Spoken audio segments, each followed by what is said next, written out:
لے لیا کرو، میرے پاس پیسے پڑے ہوتے ہیں، میں نے اس سے قرضہ لے لیا نبی پاک صلی اللہ علیہ وسلم کے مہمانوں کے لیے، کیونکہ میری ذمہ داری تھی مہمانوں کی دیکھ بھال۔ آپ فرماتے ہیں کہ ابھی اس کے حضرت عمر فرماتے ہیں کہ وعدے میں 3 دن باقی تھے، میں حضور کے ساتھ تھا، وہ عالم تھا یہودیوں کا، تورات جانتا تھا، تو چوک میں اس نے کھڑا کر لیا اور کھڑا کر کے کہنے لگا نبی کریم صلی اللہ علیہ وسلم سے کہ میرے پیسے دے۔ تو حضور صلی اللہ علیہ وسلم نے فرمایا کہ ابھی تو 3 دن باقی ہیں وعدے میں، انشاءاللہ وعدے پہ دے لیں گے۔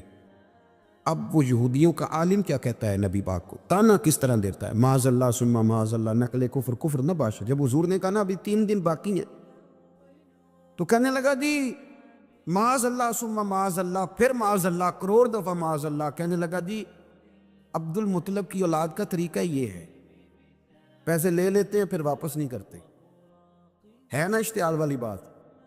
نبی کریم صلی اللہ تعالیٰ علیہ وسلم اتنی بڑی بات کر دی کہ حضرت عمر کہتا ہے میں نے یوں کر کے تلوار پہ ہاتھ رکھا اور نکال لی نیام سے باہر، گردن اڑا ہوگا اس گستاخ کی۔ رسول کریم نے فرمایا عمر یہ تو کیا کر رہا ہے، تیرے تو ذمہ یہ تھا کہ تو اسے نرمی کا کہتا اور مجھے پیسے دینے کا کہتا، اب اس طرح کر، اسے فلاں جگہ لے جا، وہاں کھجوریں پڑی ہیں تول کے دے دے، چل 2 کلو زیادہ بھی دے دینا۔ حضرت عمر کہتے ہیں میں لے گیا اور میں نے 2-3 کلو کھجوریں زیادہ دیں، پر وہ میرے اندر جو اس کے بارے میں کوفت تھی وہ جاتی نہیں تھی، میرا دل کرتا تھا کاٹ ڈالوں اسے، اور جب میں نے دے لی نا تو میرے قریب آیا، میرے گھٹنے پہ ہاتھ رکھا۔ آنسو بڑے قیمتی ہوتے، ایک کبھی نکلتے، کہتے ہیں جب میرے گھٹنے پہ اس نے ہاتھ رکھا تو وہ یہودیوں کا عالم رو پڑا، کہنے لگا عمر تیرا کیا خیال ہے کہ میں بلا وجہ یہ میں نے بات کر دی؟ کہا نہیں، روتا کیوں ہے، پہلے بے ادبی کرتا ہے اب روتا ہے؟ تو کہنے لگا عمر میں کوئی معمولی آدمی نہیں، میں پڑھا لکھا بندہ ہوں، معمولی ہوتا تو جلدی مان جاتا، میں تورات کا، انجیل کا، زبور کا عالم ہوں، میں نے آخری نبی کی ساری صفتیں اپنی کتابوں میں پڑھی ہیں، میں نے ساری باتیں چھپ چھپ کے نبی پاک میں دیکھ لی تھی، ایک بات میں نے حضور کی آزمانی تھی ابھی، وہ یہ تھا کہ نبی پاک کے سامنے جتنی بھی جہالت کرو گے نا، اللہ کے رسول کا حلم اس پر غالب آ جائے گا، حضور کا صبر اس پر غالب آئے گا۔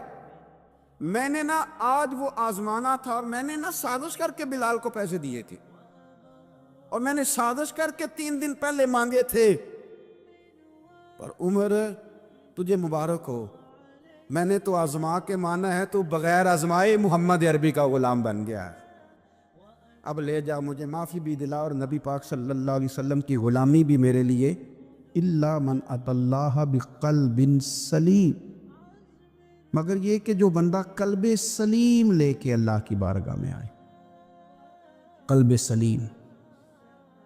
کچھ بوجھ انسان کے ظاہری ہوتے ہیں اور کچھ باطنی ہوتے ہیں، ظاہر کے جو بوجھ ہوتے ہیں وہ بھی انسان کو تکلیف دیتے ہیں، اور باطن کے بوجھ بھی تکلیف دیتے ہیں۔ آپ کے کپڑے میلے کچیلے ہو جائیں یا بالوں پہ مٹی لگ جائے، گرد لگ جائے، تو آپ کی طبیعت بوجھل ہو جاتی ہے۔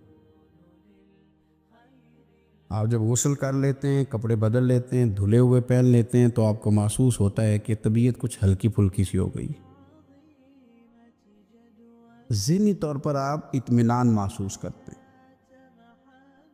اسی طریقے کا معاملہ آپ کے باطن کے ساتھ بھی ہے۔ کچھ لوگ تلخ ہیں، پریشان ہیں، طبیعت بڑی کڑوی ہو گئی ہے، غصہ بڑا آتا ہے، وہ کہتے ہیں پتہ نہیں کیا مسئلہ ہے، میں اتنا پریشان کیوں ہوں، بور کیوں ہوتا ہوں، تو وجہ ہے نا اس کی دل پہ بوجھ بڑا ہے۔ حسد چھوڑ دینا چاہیے، عداوت چھوڑ دینی چاہیے، اللہ کی رضا پہ راضی ہونا چاہیے، سوچیں اچھی رکھنی چاہیے، دل کو صاف کر لیں، اللہ تبارک و تعالیٰ باطن کو ہلکا پھلکا کر دے، ٹھنڈا ٹھار ہو جائے، اس لیے کہ ہر شے تو دل کے اندر ہے، ایمان بھی، نفاق بھی، کفر بھی، اسلام بھی، سارا کچھ اسی کے اندر ہے۔ بلکہ حضرت سلطان صاحب نے تو کہا تھا کہ 14 طبق دلے دے اندر تے تمبو ونگوں تانے ہو، تمبو ونگوں تانے، یعنی ایسے چھائے ہوئے، دل جب ٹھنڈا ہوتا ہے، تسلیم والا ہوتا ہے، اور باطن کے اندر جب انسان سکون میں ہوتا ہے، ہم نے بہت ساری چیزیں اپنے دلوں میں بٹھا رکھی ہیں، چھوڑنے کو تیار نہیں ہوتے، اور وہ اندر جم گئی ہیں، انہوں نے گھر کر لیا ہے، اندر ڈیرا لگا لیا ہے۔ حضرت رومی رحمۃ اللہ تعالیٰ علیہ فرمایا کرتے تھے کہ دل بدستاور کے حج اکبر است، از ہزاراں کا با یک دل بہتر است۔ فرماتے تھے دل پہ توجہ دے، یہ ٹھیک ہو گیا تو 1000 حج سے بھی تیرے لیے بہتری ہو جائے گی۔ تو جہاں سے مالک کا جہاں ڈیرا ہونا ہے وہ چیز میلی کچیلی ہے، بڑی بری حالت ہے، چھوٹی چھوٹی چیزیں لوگوں نے، قدورتیں، نفرتیں، موقع بھی آتا ہے نا جب صاف کرنے کا تب بھی نہیں کرتے، کوئی معافی مانگنے آ بھی جائے تو نہیں دیتے، کوئی بندہ وضاحت دے کہ کہنا بھی چاہے نا کہ یہ معنی نہیں تھا، وہ میرا یہ مطلب تھا، تو اس وضاحت کو قبول کرنے کو تیار بھی نہیں ہوتے۔ ہم چھوڑنا نہیں چاہتے، جان اڑے ہوئے ہیں، پتہ نہیں کیا بن کے بیٹھ گئے ہیں۔ اور بڑے سارے لوگ ہیں جن کو اللہ نے موقع دیا تھا، آئے تھے لوگ درگزر کا سوالی بن کر، لیکن وہ نہیں کرتے۔ جب آپ اپنے دل پہ بوجھ بنا لیں گے، مختلف چیزیں طاری کر لیں گے، وہ اندر سلگتی ہیں، اندر آپ کے وہ میل کچیل بڑھا دیتی ہیں، بوجھ بڑھ جاتا ہے، تب یہ تلخ ہو جاتی ہے، زبان کڑوی ہو جاتی ہے، لب و لہجہ کانٹوں کی طرح چبھتا ہے لوگوں کو۔ لیکن اگر دل آپ صاف رکھیں، ٹھنڈا رکھیں، حوصلے والا رکھیں، آپ کے اندر کوئی شے نہ ہو کسی بندے کے لیے، تو پھر آپ یقین کریں کہ زندگی بڑی مزیدار ہو جاتی ہے۔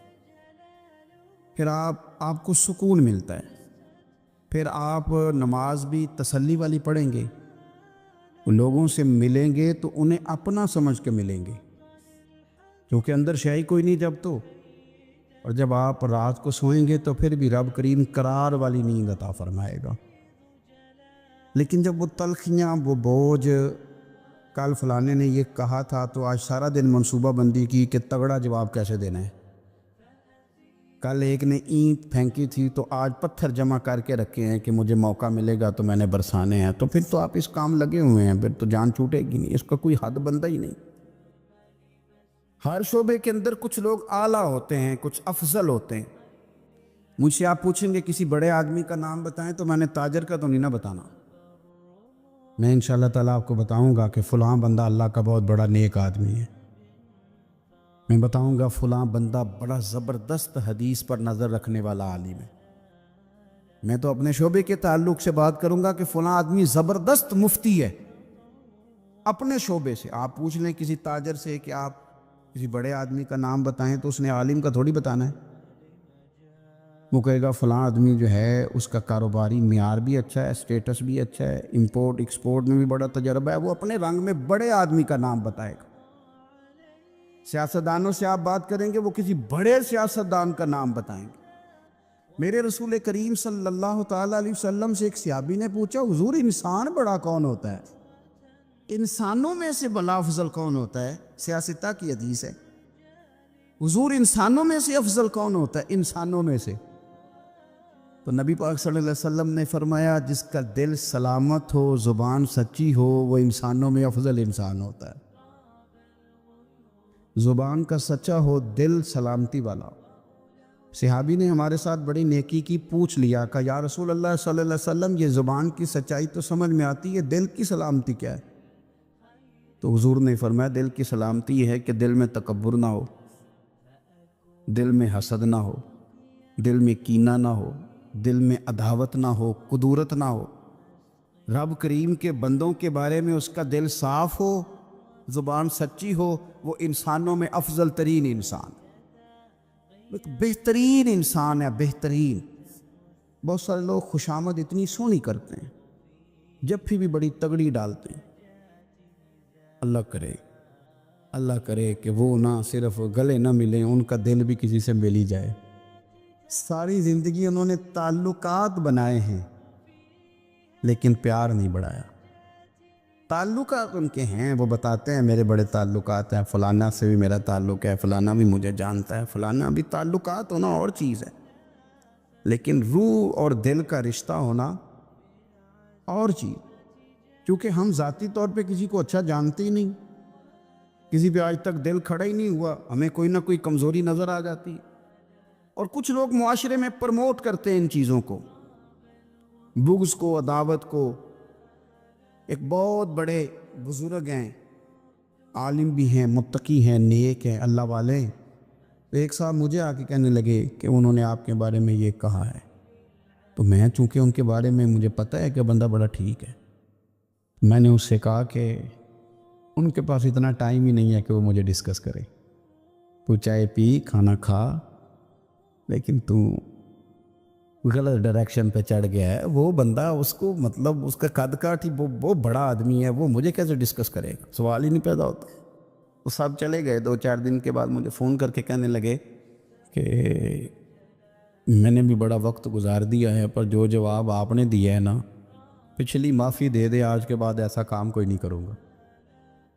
ہم نہ چسکا لے کے سنتے ہیں ایسی باتیں جو ہمارے دلوں میں دوسروں کی عداوت پیدا کرتی ہیں. آپ کو پتہ ہی نہیں آپ کے ساتھ لوگ ہاتھ کیا کر جاتے ہیں. اوئے ہوئے ہوئے، یعنی آپ اس کی بھی بات سنتے ہیں جو آپ کی ماں کے خلاف آپ کے بارے میں بات کر رہا ہے. او خدا کے بندو، اس کی بھی سن لیتے ہو جو آپ کے والد کے بارے میں جس نے بات، وہ سن لی آپ نے، یہاں بٹھا لی. یعنی قبلہ، کعبہ، شیخ، استاد اور مرشد کے بارے میں جس نے کچا جملہ، آپ نے وہ بھی سن لیا. تو پھر تو آپ نے موقع دیا نا میل کو اندر تک، روح تک اترنے کا. آپ کو پتہ ہے میرے رسول کریم کا وہ قلب اطہر ہے جس کے بارے میں رب فرماتا ہے کہ نزل علی قلبک، محبوب یہ جو میں نے قرآن پاک نازل کیا، میں نے آپ کے دل پہ نازل کیا. اور اللہ فرماتا ہے محبوب آپ کو اللہ نے اپنے فضل سے، فَبِمَا رَحْمَةٍ مِّنَ اللَّهِ لِنْتَ لَهُمْ، اللہ نے فضل کر کے آپ کا دل نرم کر دیا غلاموں کے آگے. اور یہ میرے رسول پاک کا قلب اطہر ہے. حضور فرماتے ہیں کہ میرے گلے سے لے کر ناف تک حضرت جبریل نے انگلی چلائی اور میرا سینہ کھلا اور اندر سے دل نکالا، اور پھر رب نے جو معرفت کے نور بھیجے تھے وہ اس کے اندر داخل فرمائے. آپ میری بات کو سمجھیں، اتنا پاکیزہ قلب اطہر، کوئی چیز وہاں جا سکتی ہے؟ کسی شخص کا ڈالا ہوا فتنہ معاذ اللہ کو سوچ بھی سکتا ہے وہاں تک جائے گا؟ لیکن آپ پڑھیں ترمذی کے لفظ، قلم ٹوٹ گئے، تربیت ختم ہو گئی ان باتوں پہ.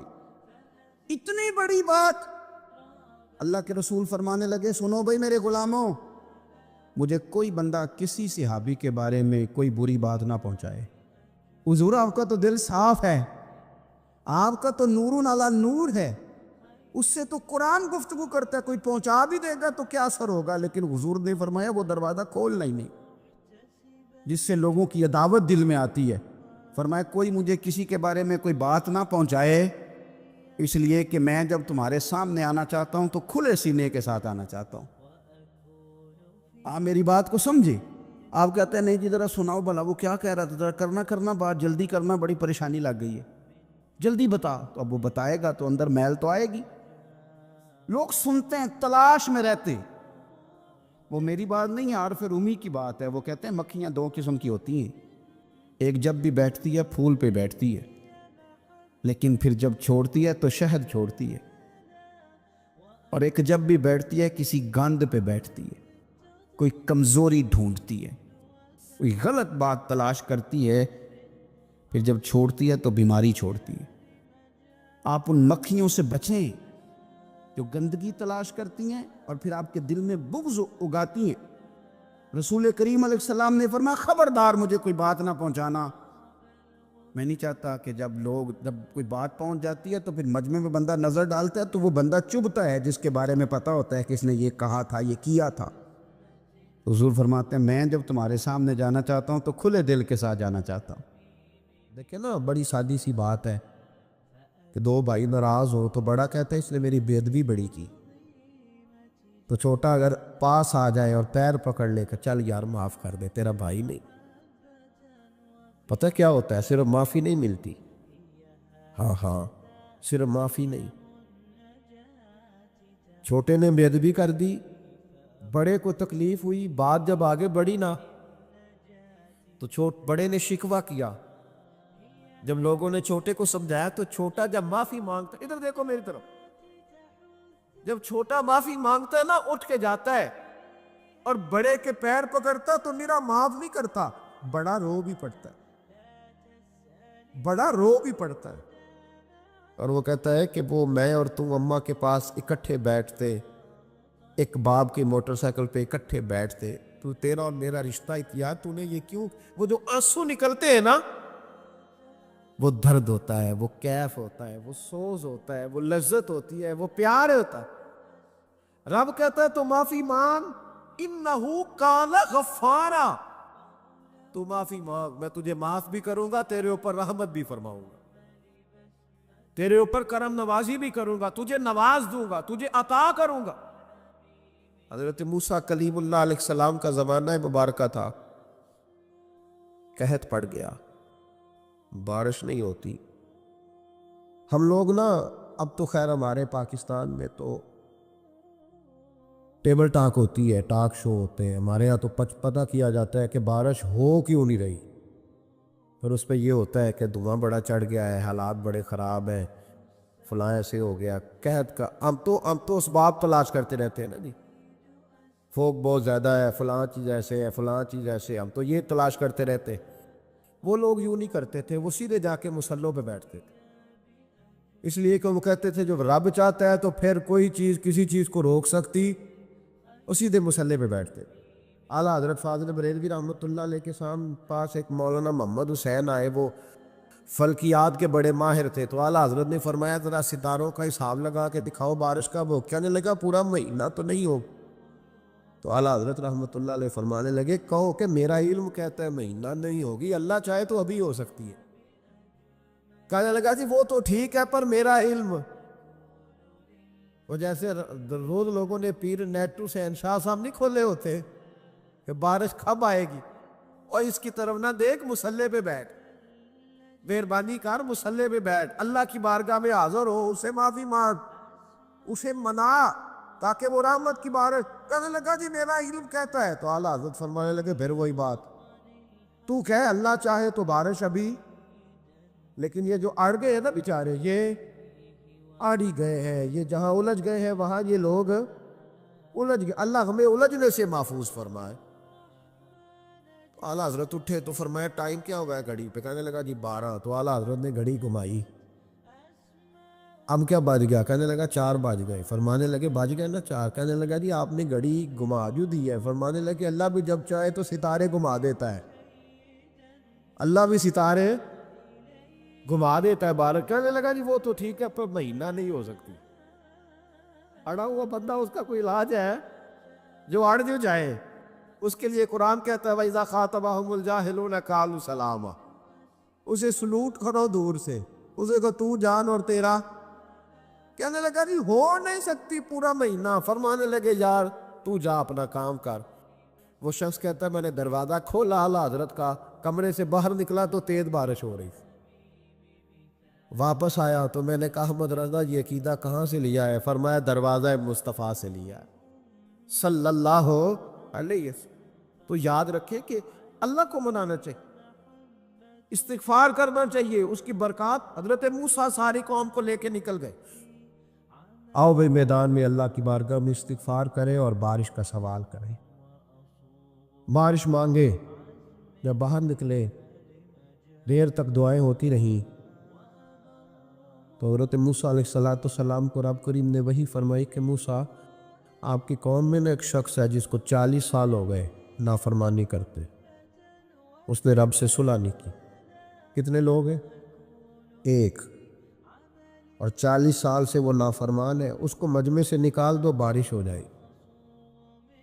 اگر ایک گناہگار کی وجہ سے بارش رک جاتی ہے اور جہاں دروازے کھلے ہوئے ہوں, جہاں تنہائیاں خوفناک ہو, اور جہاں تباہی اتری ہوئی ہو, اور جہاں لوگ کروڑوں روپیہ مال ہڑپ کر گئے ہوں, اور جہاں علماء کو ہاتھ کڑیاں لگا کے ٹھنڈی زمینوں پہ لٹا دیا جائے اور قوم کہہ رہی ہو اچھا ہوا اچھا ہوا, اور لوگ پھبتیاں اڑا رہے ہوں, مذاق کر رہے ہوں, تو پھر اس قوم پہ کس طرح کر کے فضل الہی، اور یہ مولوی کا معاملہ نہیں، یہ تو ممبر رسول کا معاملہ ہے۔ میرے مصطفیٰ نے یہ نہیں کہا پیر میرا وارث ہے، حضور نے فرمایا عالم میرے دین کے وارث ہے۔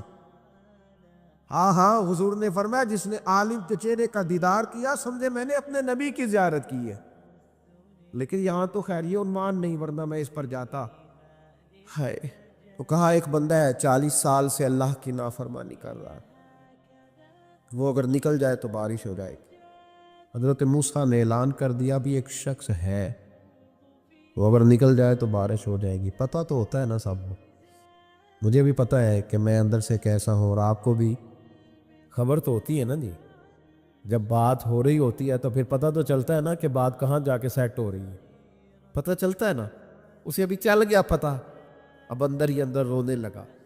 اور دیکھو امام رازی اور امام غزالی دونوں نے لکھا ہے کہ اس درد سے رویا، اس درد سے کہ ادھر والے کو بھی پتہ نہ چل جائے، مجمع کے اندر کھڑا ہے اور ادھر والے کو بھی استغفار، دیکھو ادھر والے کو پتہ نہ چل جائے اور ادھر والے کو بھی کہیں ہجوم غم میں بھی توہین ضبط غم نہ ہوئی، ہم اس احتیاط سے روئے کہ آنکھ نم نہ ہوئی۔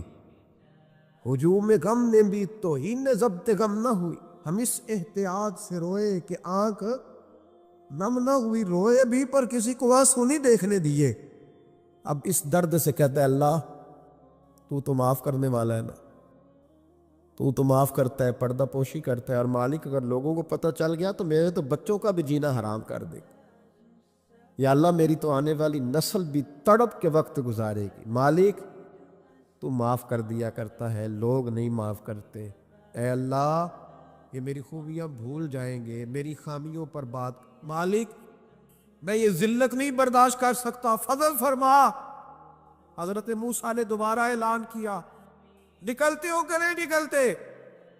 پھر تڑپا خداوندا مجھے بے آبرو نہ کر، یہ ذلت اور رسوائیاں یہ نہیں برداشت ہوتی، اللہ درگزر۔ حضرت موسیٰ نے تیسرا اعلان کیا نکلتا ہے یا میں پھر اس کا نام لوں، اللہ سے پوچھ کے نام لوں اس کا، بتاؤ کون ہے؟ اب تو تڑپ گیا، کہنے لگا مالک میں تیری بارگاہ میں استغفار کرتا ہوں، آئندہ نہیں کرتا، آئندہ نہیں کرتا۔ یہ لفظ ادا کیے، بندہ کوئی بھی نہیں نکلا، رب کریم نے بارش عطا کر دی، تیز بارش جب برسی نا، تیز بارش، لوگ تو منہ دیکھ کے دوڑ گئے۔ تو حضرت موسیٰ کہنے لگا یا اللہ مجھے بھی تو بتا، تو نے کہا تھا کہ جب تک بندہ نہیں نکلتا بارش نہیں ہوگی، تو نکلا کوئی بھی نہیں، بارش ہو گئی، ماجرا کیا ہے؟ تو رب کریم نے فرمایا موسیٰ بس اس نے مجھ سے صلح کر لی، اس نے مجھ سے صلح کر لی۔ اور امام غزالی نے لفظ لکھے حضرت موسیٰ نے پوچھا، حالانکہ اللہ اپنے نبیوں کو غیب کے خزانے دیتا ہے، پوچھا کہ اے اللہ مجھے اس کا نام بتا دے۔ تو رب کریم نے فرمایا موسیٰ جب گناہ گار تھا تب نہیں کسی کو بتایا، جب پاپی تھا تب نہیں بتایا، جب مجرم تھا تب نہیں بتایا، اب کیسے بتا دوں؟ فرمایا اس کی میری صلح ہو گئی ہے، اور فرمایا جو بارش نہیں نہ ہو رہی تھی وہ بھی اس کی وجہ سے نہیں ہو رہی تھی، اب جو ہوئی ہے نا تو یہ بھی اسی کی وجہ سے ہوئی ہے، یہ بارش اب جو ہوئی ہے تو یہ بھی اس گناہگار کے سبب سے۔ اپنی راتیں اللہ کے ساتھ گزارے، مصلی پہ بیٹھے۔ میرے اصحاب رحمۃ اللہ علیہ سے جب کوئی کہتا نا کہ بڑا پریشان ہوں تو کچھ بتائے، تو فرماتے آج رات مصلی پہ بیٹھ کے اپنے رب سے بات کرنا، میں بھی بات کروں۔ بندوں کو دکھ بتانے سے عزت میں کمی آتی، اور اگر اللہ کو بندہ اپنے دکھ بتائے تو اللہ عزتیں بڑھا دیتا ہے۔ حضرت امام حسن سے آ کے وظیفہ پوچھا، اس شخص نے کہا حضور اولاد کوئی نہیں تو وظیفہ بتایا، تو آپ نے فرمایا استغفار پڑھا کر۔ کیا کر؟ اس نے کہا ٹھیک ہے۔ تو حضور پھر میں دوبارہ کب آؤں؟ تو امام حسن کہنے لگے بے اولاد ہے نا تو، استغفار کا وظیفہ بتایا نہ؟ کہا ہاں۔ فرمانے لگے اب اس وقت آنا جب اللہ تجھے 10 بیٹے عطا کرے گا۔ کتنے؟ 2 4 نہیں، 10 ہی کہہ دیے۔ تو حضرت امیر معاویہ رضی اللہ تعالیٰ دیکھا، کہنے لگے حسن اتنا بڑا دعویٰ؟ آپ فرمانے لگے میں نے کہہ دیا نا تو اللہ فضل کرے گا، ہاں اللہ خیر کرے گا، خیر ہو جائے۔ وہ شخص کئی سالوں کے بعد آیا، کئی سالوں کے بعد، تو حضرت امیر معاویہ کو بھی ساتھ لایا، کہنے لگا حضور اللہ کے فضل سے اللہ نے 10 بیٹے عطا فرمائے، پورے 10 ہی اللہ نے دیے۔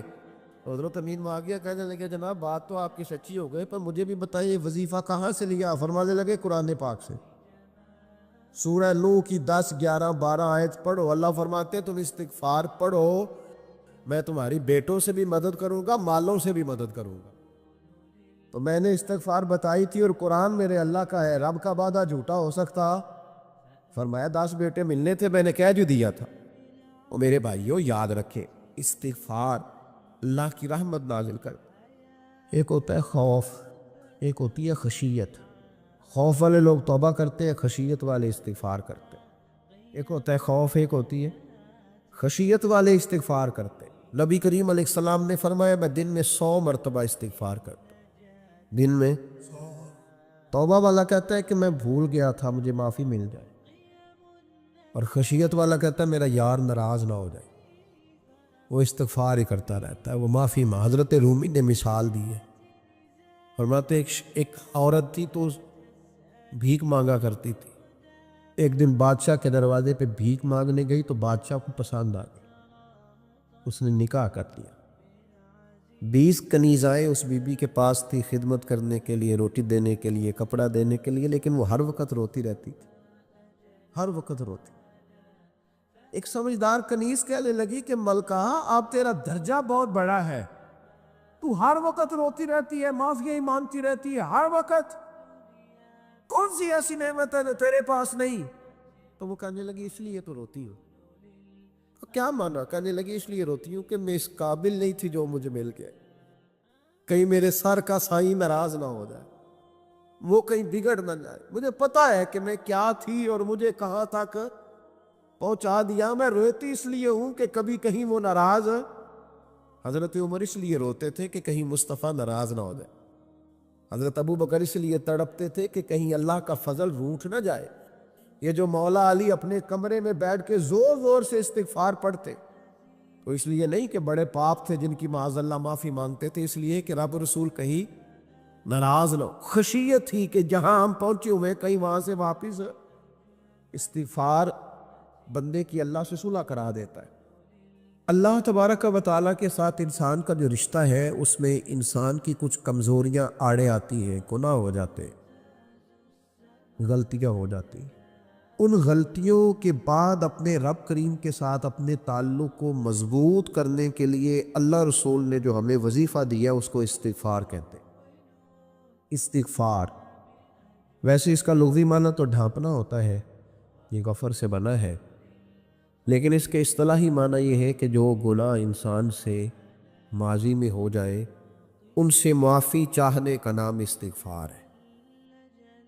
کچھ لوگ توبہ اور استغفار کا لفظ اکٹھا بولتے ہیں، لیکن توبہ کا معنی ہوتا ہے آئندہ گناہ نہ کرنے کا وعدہ کرنا، اور استغفار کا معنی ہوتا ہے پچھلے گناہوں سے اللہ کے حضور معافی مانگنا۔ اگرچہ مفہوم کے لحاظ سے یہ ہم معنی ہی بنتے ہیں، لیکن ان کا جو اصطلاحی مفہوم ہے وہ یہ ہے کہ جب آپ پچھلے گناہوں سے معافی مانگ رہے ہوتے ہیں تو اس کو استغفار کہتے ہیں۔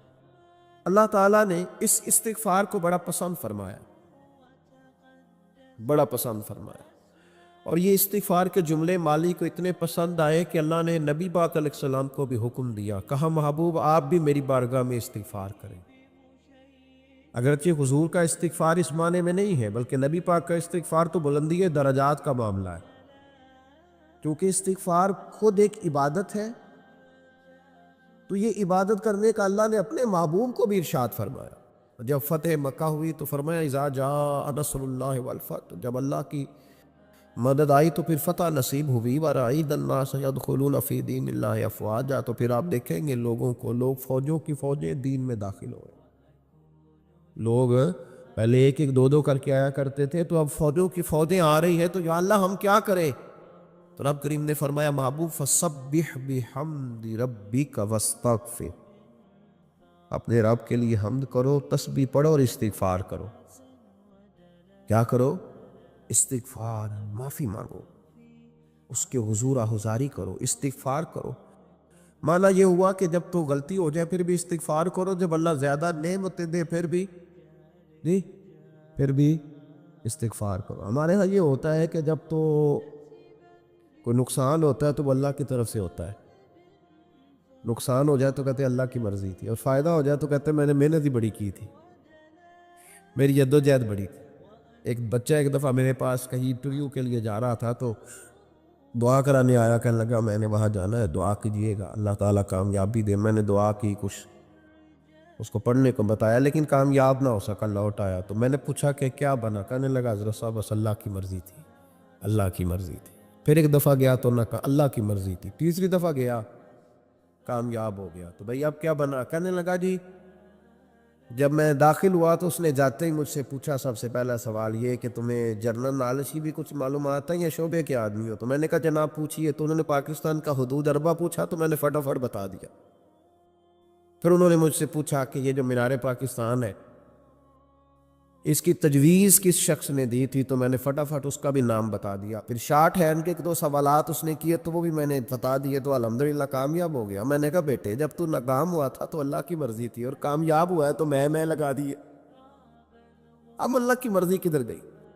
یہ اتنا بڑا نقص ہے انسانی فطرت کا، اتنی بڑی کمزوری ہے کہ معاذ اللہ تعالی ہم کمزوریاں قدرت کے کھاتے میں ڈال دیتے، اور ناکامیاں قدرت کے کھاتے میں، اور کامیابیاں یہ کیا تماشا؟ حالانکہ ہونا یہ چاہیے تھا کہ جہاں انسان کمزور پڑے تو کہے میری غلطی تھی، میری غلطی تھی۔ صوفیاء یہ سبق دیتے ہیں، اللہ کے بندے یہ پیغام دیتے ہیں کہ جب تو کہیں ناکام ہو جائے تو سمجھ جا یہ تیری، اور جب تو کامیاب ہو جائے تو سمجھ لے اللہ راضی ہو گیا تھا، اللہ نے رحمت کر دی، اس نے فضل کیا تو